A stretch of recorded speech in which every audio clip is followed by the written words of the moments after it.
I know you worked heavily in doing the in forming those innovation boxes, the acrylic ones. So now with the FDA removing the blanket EUA, are you aware of that? Yeah. About using these. We're now presented with another obstacle here on how we can care for both the patient and protect ourselves. So in comes the SCONE, and this is a negative pressure, essentially, intubation box that has a bunch more functions. So how do you foresee yourself using this? Well, I mean, I like the fact that you could take this and line up patients and put each of them in this box or this this covering and be able to utilize space better. And then at the same time, once I get negative testing back, I can bring them out of it if needed. There's always the possibility that, if I do need to get in and do a procedure quickly, that I'm not going to be exposing myself and the staff. It sounds like we're going to be a lot more versatile with the ability to function and get closer to the norm that we used to be at, which we're just so far from right now.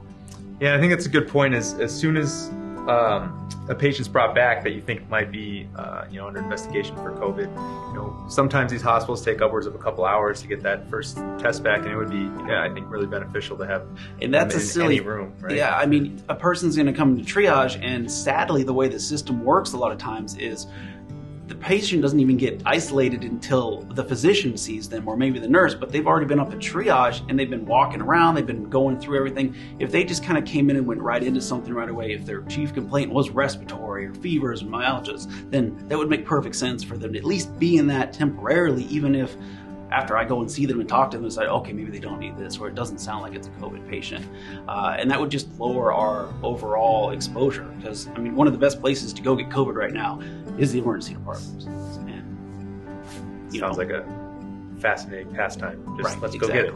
I mean, it's probably part of the reason that so many of our other things that we see in the ED have not shown up recently. Where all our heart attacks, where all our strokes. Well, people are afraid to come to the emergency department, and rightfully so. But we don't want them to stay at home and suffer. So do you foresee this making just kind of the simple act of giving asthmatic nebulized treatments, much easier? Absolutely. And less of a balancing act when it comes to logistics. And EMS is bringing us patients that they're not nebulizing in the back of their ambo like they normally would, so the patient is worse by the time they get to us.